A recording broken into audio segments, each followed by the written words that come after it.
Hello, hello. Welcome, everyone. My name is Kylie Heap. I have the honor of serving as the Executive Director of Support After Abortion, and we are so glad that you're joining us here today. I'm joined with Michelle Maslin. She serves as Support After Abortion's Communications Manager.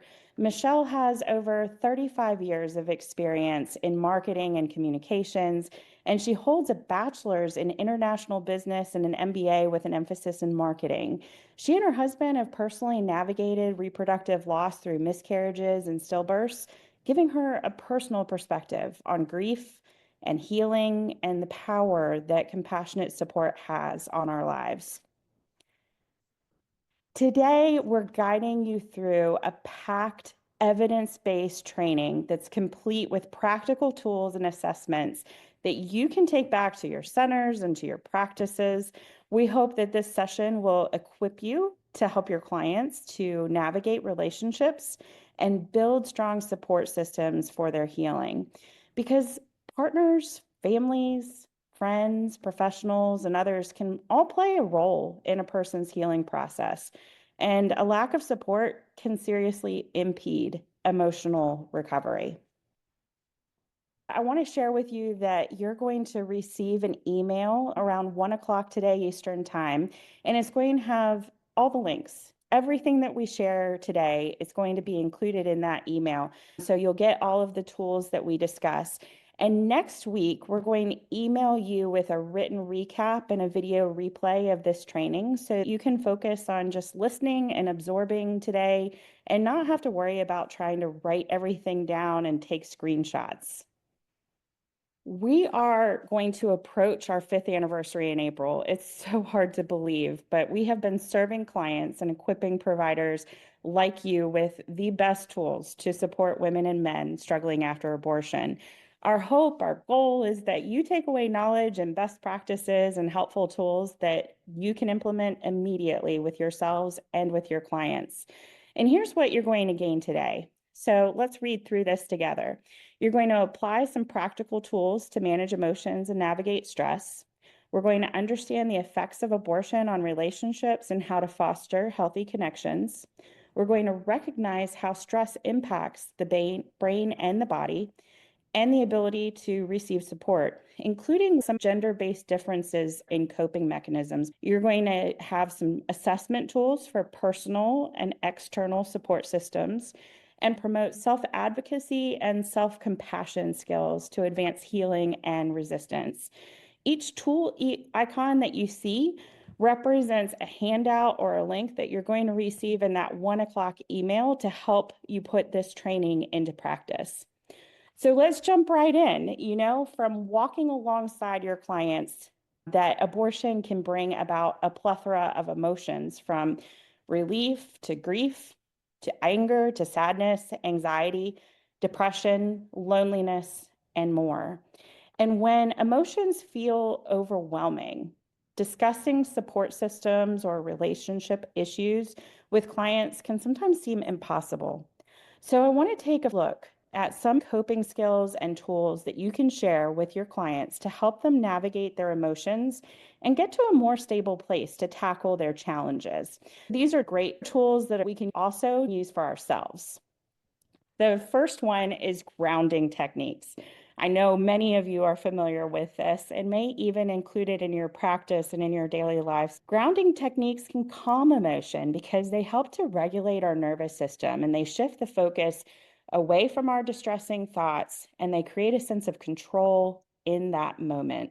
I want to talk through two of the most simple ones to remember, at least for me. We have the 5-4-3-2-1 method. You want to name 5 things you see, 4 things you feel, 3 things you hear, 2 things you smell, and 1 thing you taste. And this helps to bring that person's focus back to the present. Another great tool, and one that I use frequently, is the box breathing technique. It's great to just hold that box into your mind and remember to inhale for 4 seconds, hold for 4 seconds, exhale for 4 seconds, and then hold for 4 seconds. This seems so simple, but it actually helps to activate the parasympathetic nervous system. That's the body's calm down system. And it slows down, controls our breathing, and helps with that fight or flight response. It can also lower heart rate and signal to the brain that you're safe.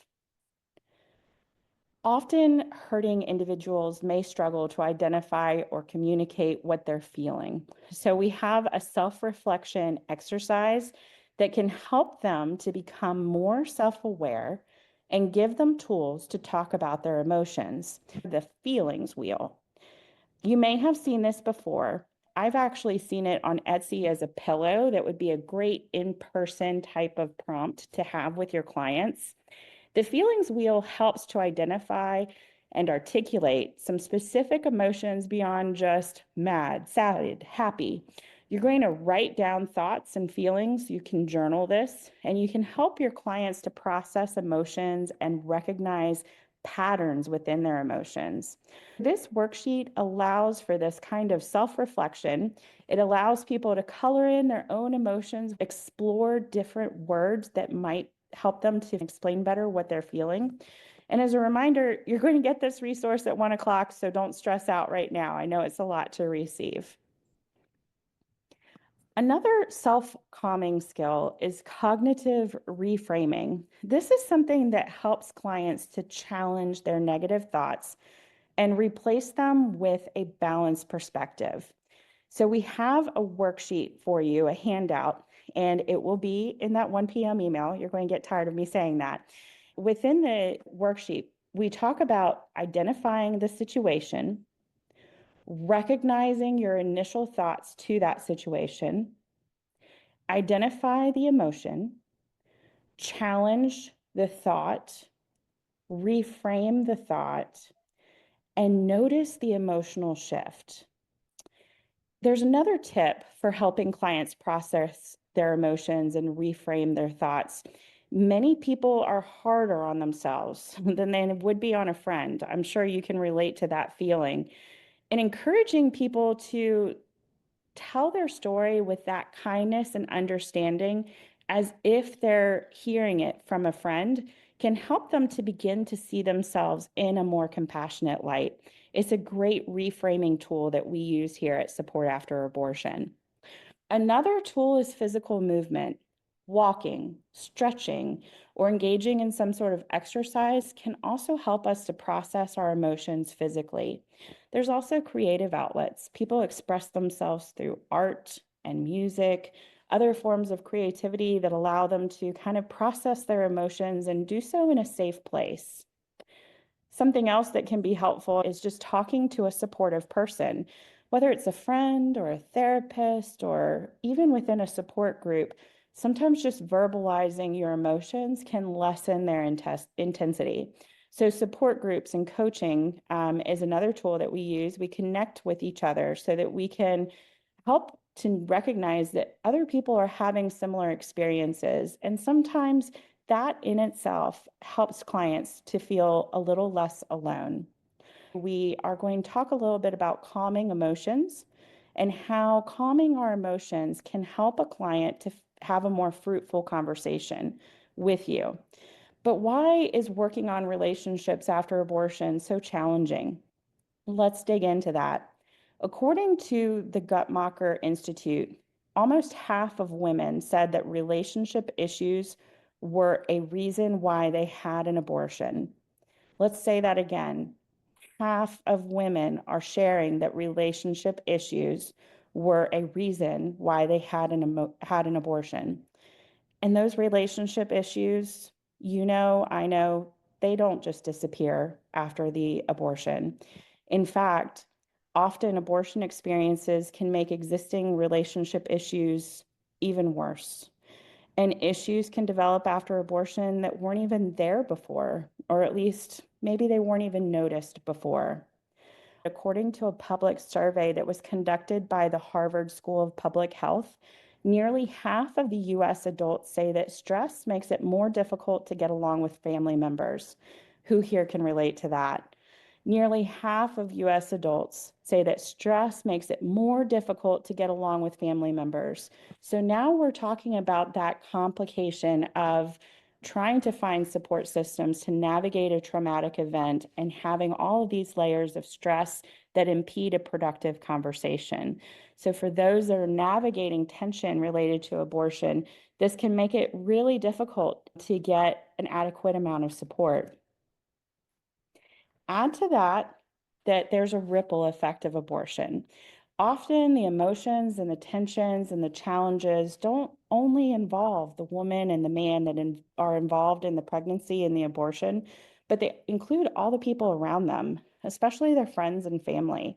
And this is particularly true when others influenced or were part of the decision-making process, or were part of the support or lack of support that your client might be experiencing.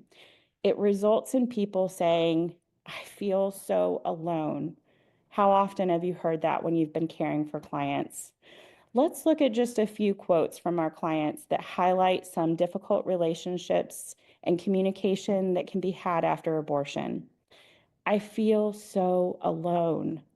So many clients say this. Some really, truly are alone. Others believe that they're alone because they don't know how to navigate the relationship issues, or they don't know how to identify or communicate their needs effectively. Or maybe they just can't think of who to ask for help or how to ask them for help. Or maybe it just is a combination of all those types of factors. Other clients have said, I've thought about talking to a couple of people, but I don't want to burden them or cause problems. Another said, I didn't realize I would have all these feelings after the abortion. It has ruined our relationship. I want to read these verbatims from our after abortion line to you. This one said, I want to talk with my partner, but I don't know how. I'm afraid he won't understand and will distance himself from me. What if he's past the abortion and he doesn't want to deal with my feelings? Another shared, I'm having trouble dealing with the abortion and my girlfriend. I am so hurt and I feel like I can't even trust her. I don't know how to move past this. Another shared, my boyfriend can't deal with my emotions and doesn't want to talk about it. Another, it's been 33 years. My husband says it hasn't affected him at all, and he doesn't want to dwell on it. So how can we resolve our experiences and grow closer as a couple and a family? That's 33 years of feeling that way. If you'd like to delve more into navigating relationships after abortion, I want to encourage you to look forward to our upcoming blog. We're going to talk about setting boundaries and managing expectations, some strategies for tough communication, and how to share what you need. It's so much easier said than done. You'll receive it in an email later this month. Michelle, take it Yeah. away. All right. Thank you, Kylie. So we're going to turn to support systems and how to assess and strengthen them. In an article about how social support can serve as a buffer against stress and shape brain activity, the American Journal of Bioethics Neuroscience states that human beings have a fundamental need to form emotional connections with others and experience distress and loss when they are socially isolated or in poor quality relationships. The study states there is growing evidence that social support influences physical and mental health through dampening physiological responses, a phenomenon termed social buffering of stress.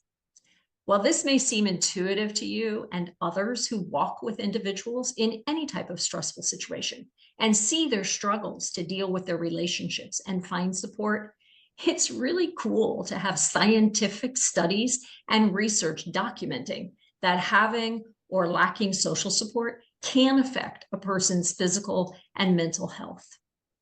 Let's talk a little about the science in this study. Some of you may recall the neurobiology we discussed in our December webinar on triggers. Triggers are one form of stress response. So you won't be surprised that our look at the neuroscience of stress, for example, experiencing abortion and struggling emotionally afterwards, starts in that same place with the amygdala in our brain sending out a distress signal. This causes our hypothalamus to release adrenaline, setting in motion our flight, fight, freeze, fawn response. The fawn response is a newer addition to the well-known fight, flight, and freeze stress responses. It was introduced in 2013 by psychotherapist Pete Walker, who specializes in complex PTSD, and it has become widely accepted.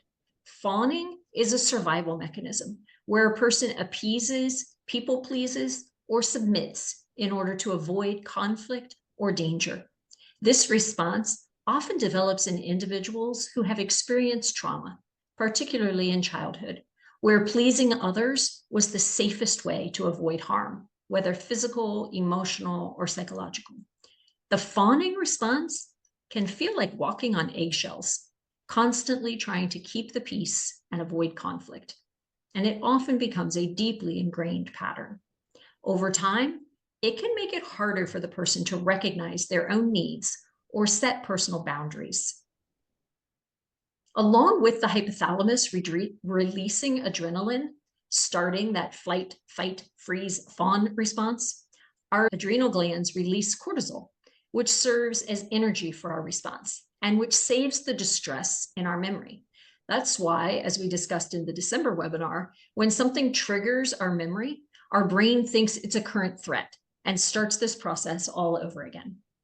So what's the good news for social support? The good news is scientists have discovered that the right support by a trusted person can provide what they call social buffering. This social buffering can measurably reduce your cortisol and adrenaline levels, helping you regulate your emotions, restore calm, and rational thinking in your neocortex. One study showed this effect can even happen if you only have a picture of the person rather than their physical presence with you. So let's look at who's more stressed. The American Psychological Association's 2023 study on stress in America found that women report a higher average level of stress than men. They are more likely to rate their stress levels between an 8 and 10 than men. They were more likely to say, no one understands how stressed they are. They were less likely to get over stress quickly. And particularly relevant to our discussion today, women are also more likely to cite relationships as key stressors, as well as family relationships. So let's look at men. Clinical psychologist Rosalind Dorlan said women experience stress more clearly or acknowledge it more easily, whereas men experience stress differently. Men are more likely to dissociate, which means men often handle stress by mentally or emotionally disconnecting from their feelings, surroundings, or even their own sense of self. For example, a man struggling with an emotionally overwhelming situation, such as an abortion experience, might shut down emotionally and avoid thinking about it. Men may struggle to connect with their emotions, feeling like things are happening to them, but not fully experiencing them. Men tend to engage in distraction, excessive work, gaming, drinking, or other activities. And men tend to avoid conversations about their feelings. Dr. Dorlan explained that this dissociate reaction isn't always intentional. It's often an automatic coping mechanism when emotions feel too overwhelming, or when a man has never been taught how to process difficult feelings. It can make men feel disconnected and distant from their partners and loved ones. Men are also more likely to externalize. Often this takes the form of aggression or impulsivity.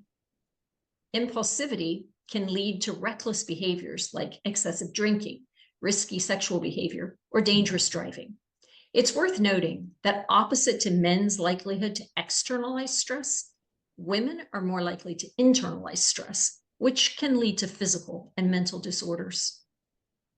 Instead of showing sadness, guilt, anxiety, or other emotions directly, men may act out in ways that seem unrelated, but are actually coping mechanisms for their unresolved emotions.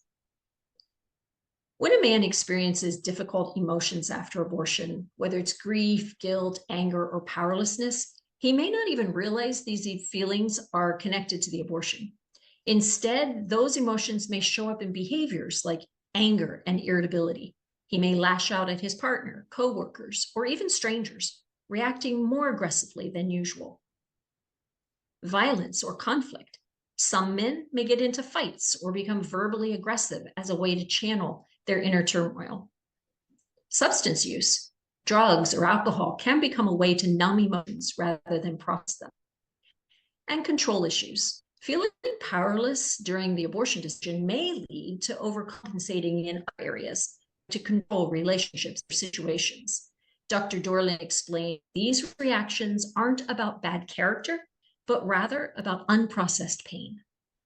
Many men were never taught how to identify and express deep emotions, so externalizing becomes a survival instinct. Recognizing these behaviors as possible signs of unresolved grief can be the first step toward healing. Let's look at another tool you can use to guide clients toward healthy ways to regulate emotions, recognize when they're struggling, and build support strategies so they can think clearly, manage emotions, and respond well to challenges. Hyperarousal is the fight or flight response. Hypoarousal is the freeze response. The new fawn response can be either.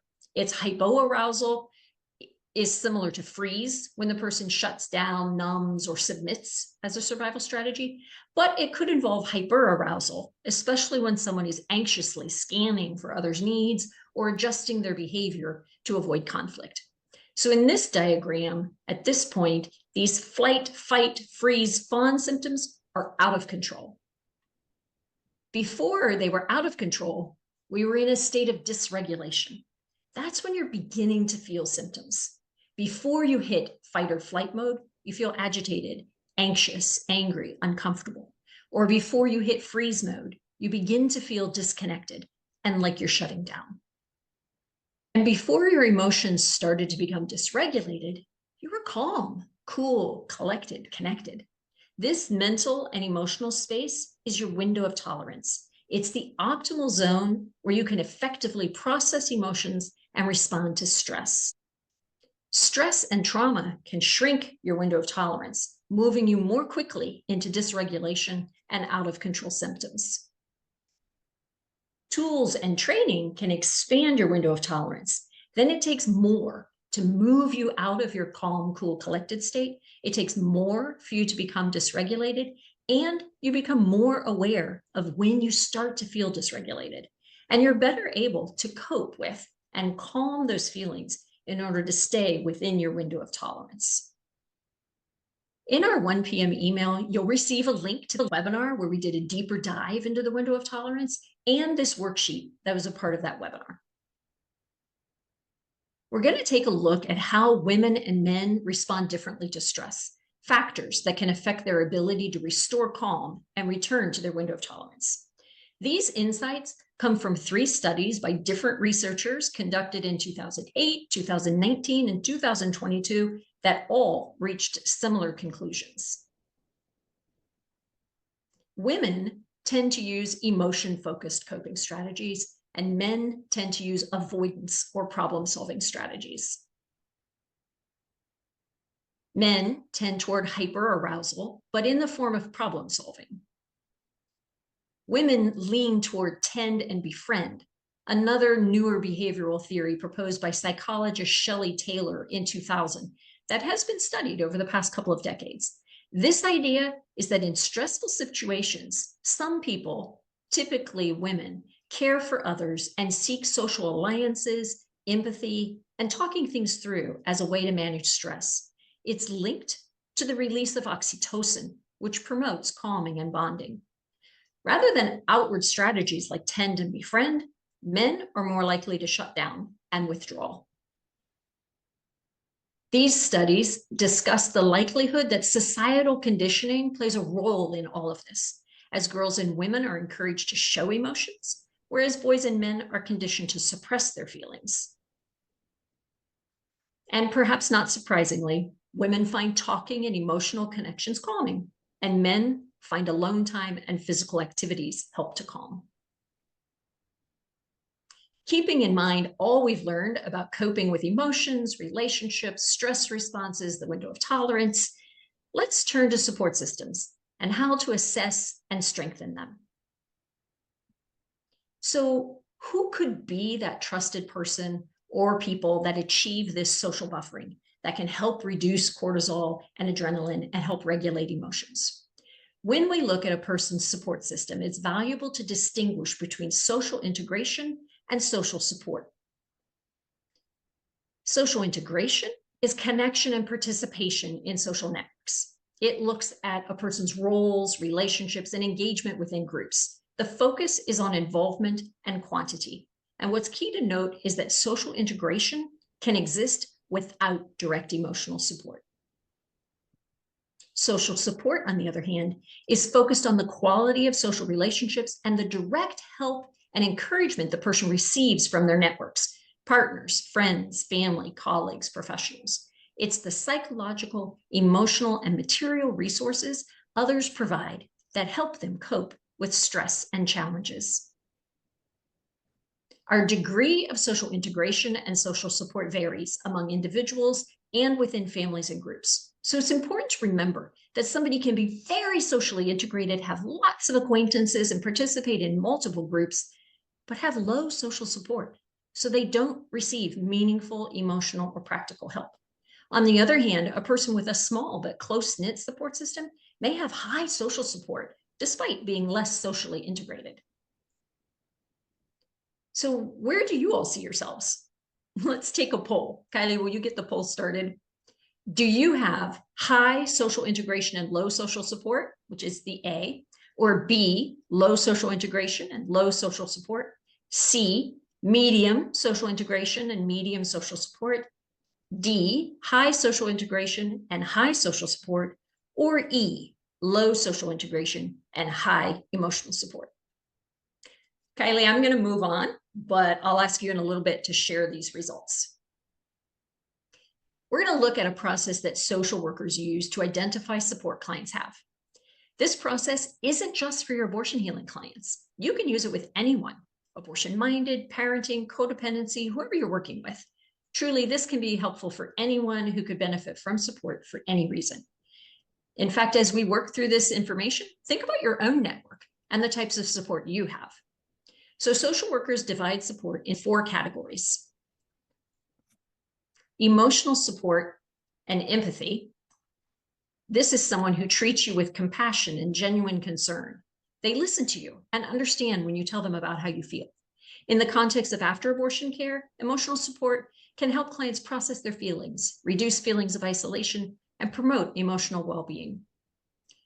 Informational support, advice, this is someone who offers suggestions or info you can use to work on problems or navigate challenges. You would ask this person for advice and trust their judgment. Esteem support, social, this is someone who helps you feel good about yourself. This is a person you like to hang out with. And tangible or practical support, this support makes your life more manageable. You can ask this person for things like a ride or money or help taking care of your kids or your pets. By understanding and differentiating these types of support, you can assess your client's needs and guide them in building a comprehensive support system that addresses the emotional, informational, social, and practical aspects of their well-being.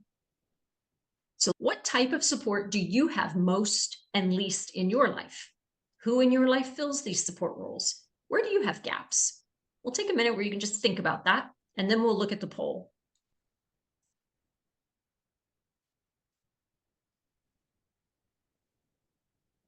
All right, Kylie, do you want to share the poll results?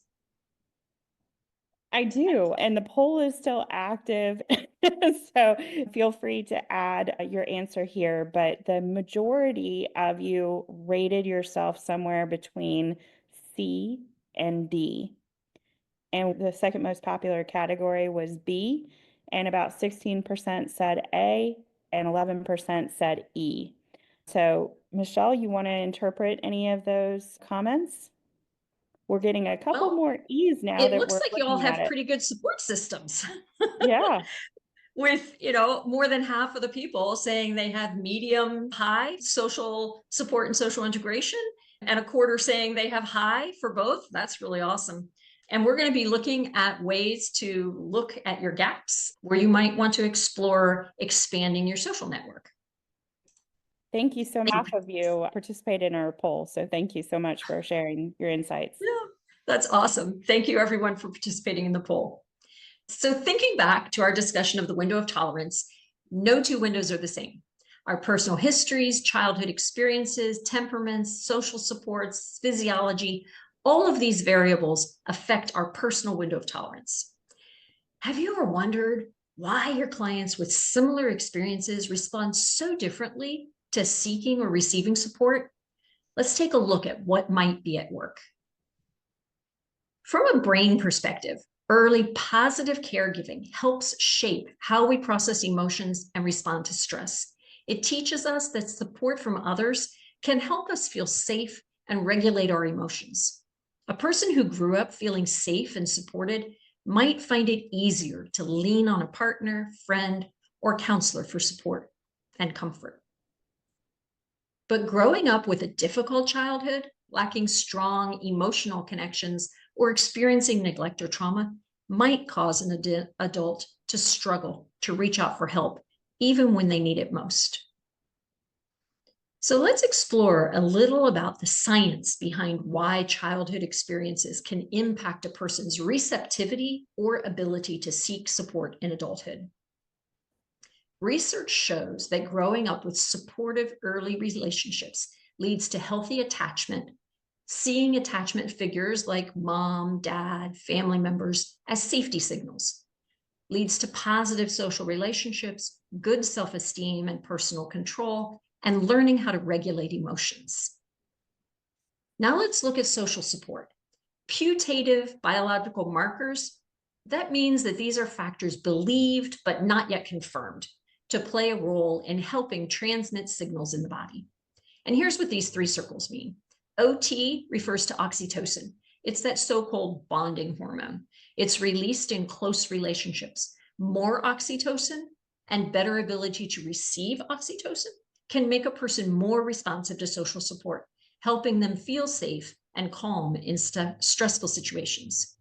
Neural priming, ventromedial prefrontal cortex, is an area of the brain involved in regulating emotions and calming stress responses. If a person has strong social support, their brain may be primed to activate this function more efficiently, which means they can better manage stress. And other possible mediators, those are chemicals involved in mood, reward, and stress responses. For example, dopamine and serotonin are linked to feeling good and to stable moods. Opioids help with pain relief and comfort. And the EPLEN, that's epinephrine, adrenaline, and norepinephrine, which are part of the flight, fight, freeze response. And social support might help regulate these, reducing overactive stress responses. So how does this connect to emotional struggles after abortion? When we experience a stressor, like abortion and emotional struggles, our HPA axis activates. The HPA stands for hypothalamic pituitary adrenal axis, and it's a communication system between those three parts of our brain. It's how our body's stress response kicks in. If someone didn't have strong early relationships or has trouble with attachment, biologically, their stress buffering system may not be as effective, which could make their emotional struggles after abortion more intense. Why? Because they may not get the same calming effect from social support. Their brain may not be primed to regulate stress effectively, and their stress chemicals, like cortisol, may stay elevated for longer. On the other hand, if someone has a strong social support, their biological systems may help them cope better, reducing emotional distress and promoting healing. This highlights why compassionate support is so important, especially for those who have trouble trusting or relying on others. By offering consistent, non-judgmental care, providers, partners, and support systems can help create a sense of safety, making it easier for someone to process their emotions and heal. When you have established rapport and trust with a client so that you're a safe space for them, there are many resources you can use to assess a client's support networks, including various worksheets, charts, and diagrams. We're going to take a look at one called the Social Support Network Map. This is a free interactive tool created by the Columbia University School of Social Work, and you're going to receive a link to this tool in the 1 p.m. email. I'd like to take a quick walk through it. There is a tutorial on their website, so I'm going to go a little faster on this so that we'll be sure that we have time for questions. So just know that you can do this with someone in person, over the phone, virtually, and the tutorial gives you some great wording that you can use to explain what this process is and to ask the person, invite them to map this out with you. So when you're on the website, you'll name the map. I happen to choose Linda's Abortion Healing Support. But again, this tool is good for whatever issue you're working on. So you would name it whatever is appropriate. Maybe it's an abortion-minded or a parenting or sexual trauma, whatever name works for you. And then you'll identify yourself as the owner of the map.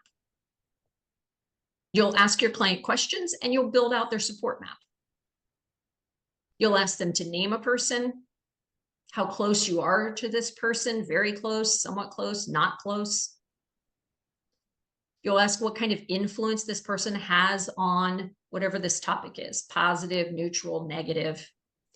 You'll ask what kind of support this person gives you, empathy, advice, social, practical, and they can tick multiple boxes or you would do it for them. So it could be one, some, or all of these for any particular support person.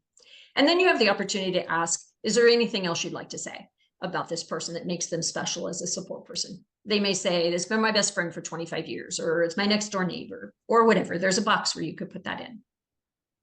And then you can have a conversation about how to use the map. As you look at the map, does it look like the client has a lot of support for this issue? Does their support fall into a particular category?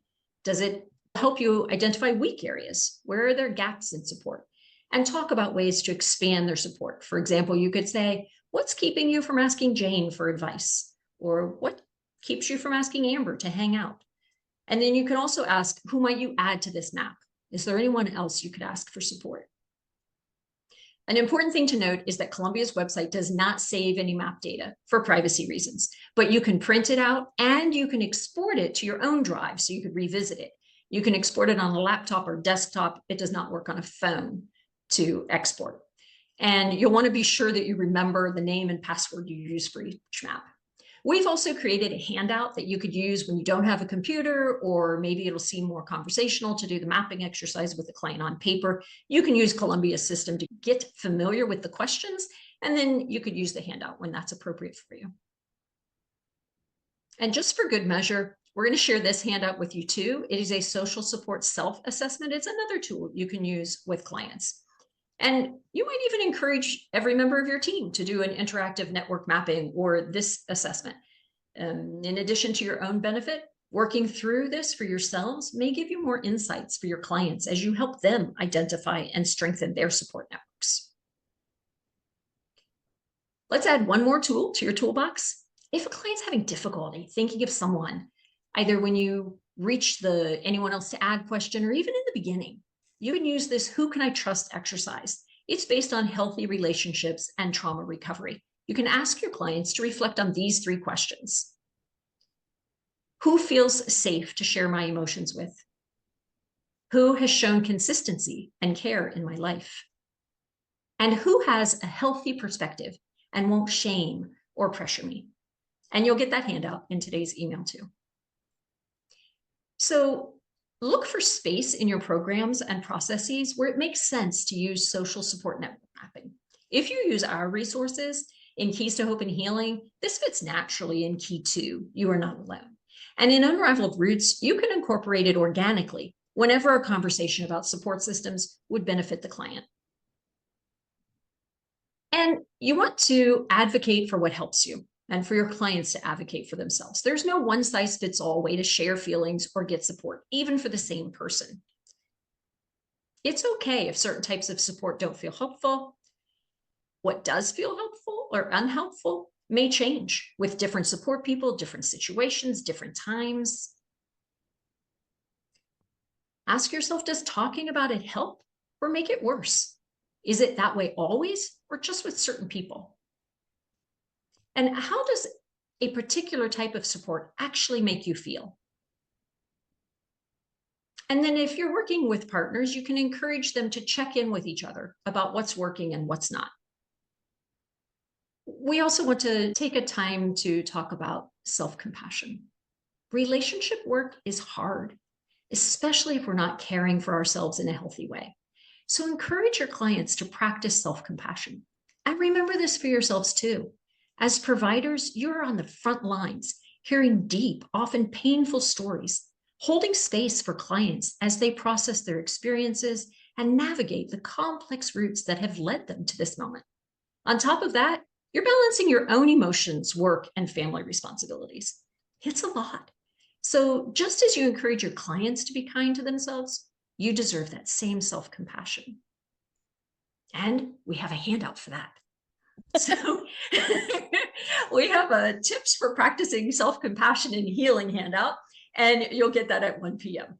So, give yourself permission to acknowledge the weight of this work, to rest when you need to, and extend grace to yourself as you do to those you serve. And with that, we have covered a lot of ground today, and we invite you to share any questions you have that you may not have already put in the chat. And we'll take a few minutes here to respond. And if we can't get to all of your questions during the time we have left, we'll try to respond after the webinar or in the recap email. Thank you so much, Michelle.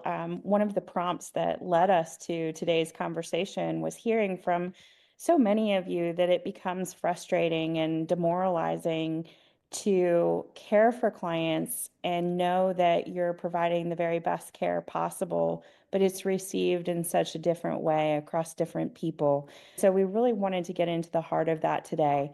We also are just inundated with people who feel alone. And we know that there are a lot of people whose loneliness is very real, very profound, and other people who we can guide in a constructive way to recognize that they're isolating themselves and that they do have support systems and that they can lean on them. Mari, if you would please go back to slide 70. Awesome. We do have people putting in the chat and sharing directly that they're very socially integrated. They have lots and lots of relationships. Some of those may be professional, some of those may be personal, but they don't feel supported. Do you have any particular recommendations when you're thinking about somebody who's highly socialized but under supported? Well, I think what we can say to you today, if you really identify or relate to an A, is that awareness is a great beginning. So if you find yourself surrounded by people and you've never tried to lean, the opportunity here may be to work through the tools that we provide you in that 1 o'clock email and consider whether or not there's somebody that's coming to your mind who may be somebody that you can lean on. We know that sometimes through trauma, we avoid leaning, we avoid letting people help us. And this may be your prompt today. This may be the one thing that you're supposed to take away from this meeting to say, you deserve support. And we want to we want to help you to find that support because we want you to be the healthiest self you can be in caring for others. Mari, I believe you had a couple of questions come through to you. Would you mind sharing what those are? Yes. Thank you, Kylie. I'd like to start off with this question. When would be a good time to introduce the network mapping tool and have that conversation with the client? Michelle, I really loved the way that you talked about how to do this in our own resources. So key two on Keys to Hope and Healing, and then just through organic exploration through our Unraveled Roots program. But we know so many of you have wonderful resources that you use where you might just need to reflect in your own space and time on where a network mapping tool might be effective. We really find that when a client initiates a desire to explore their support system, or maybe they're just trying to reflect on the people in their life, perhaps it's the point at which they say, I feel so alone. I don't have anyone to talk to. That might be a good time to bring it up after you've established some trust and rapport. Something that Michelle shared with me as we were preparing for this meeting is that maybe you have a client that is just extremely low trust. They could work through this tool by themselves. They don't have to talk through it with you live in person. So if you find that somebody is sharing that they are very alone and you just perceive about them that they would get more honest results by going through this tool by themselves, we really encourage you to use it in that way. If a client is struggling with uncertainty about who in their circle to turn to, so they're socially integrated, but they haven't leaned before, this can create a very visual map of their existing network. I think, Deborah, that you mentioned in the chat, you're a very visual person. And so sometimes mapping this out is going to help us call to mind who we trust and who's going to help us to feel lighter when we lean on them. Another question that we had come through was when clients want support but are hesitant to talk to their partner, friends, or family, how can we go about encouraging them? I'll take that one. So don't rush them. If they feel a pause in their spirit, it could be because they don't have someone in their life that would be a good person to lean on.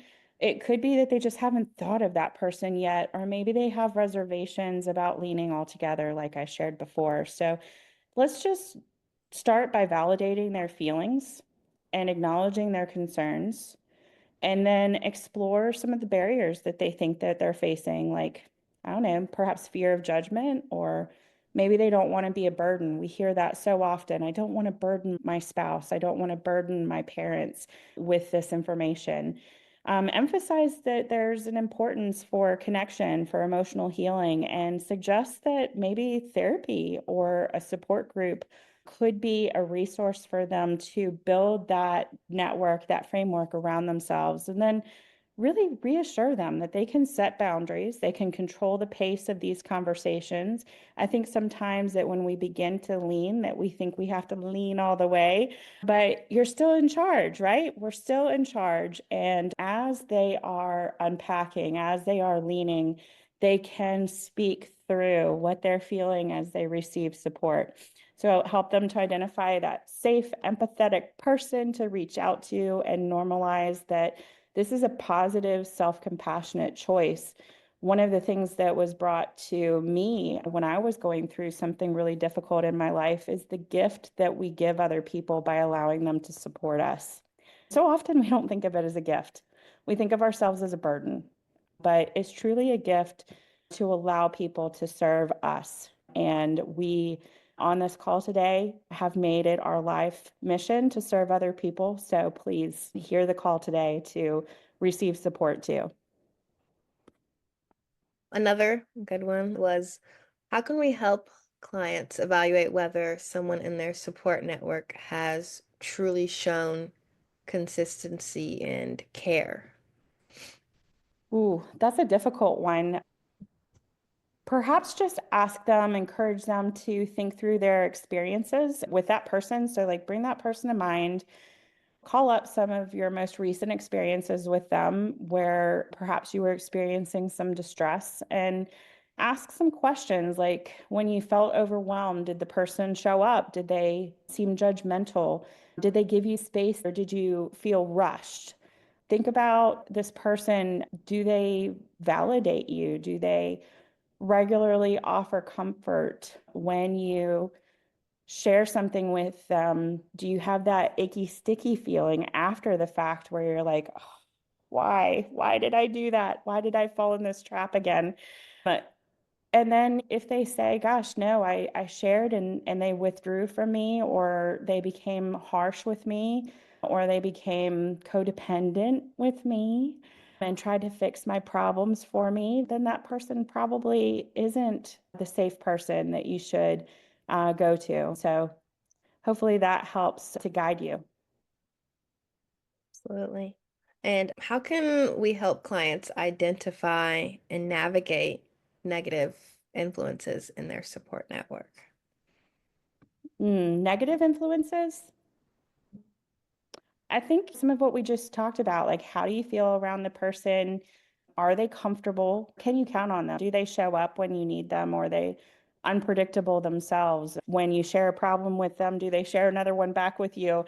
I'm sure you've experienced that before where you share something that's on your heart and they're like, oh, I remember the time I broke my arm and fell off of a bridge. And also, my dog died that same day. And you're like, oh my gosh, I'm so sorry that happened to you. And all of a sudden, something where you were trying to lean becomes about them, right? So those are some of the flags that I find within my own relationships. But, it's that feeling. It's being in touch with those feelings. It's recognizing that if it's not this person, there's other people. It's recognizing that it may not be your social network. It might be that virtual group that you sign up for. It might be your colleague. It might be your church. It might be something that you just haven't thought of before. Awesome. I'm sorry, I just glimpsed at the time. We appreciate so much you're taking an hour of your time today to be with us for this training. And we look forward to seeing you next time. Thanks again.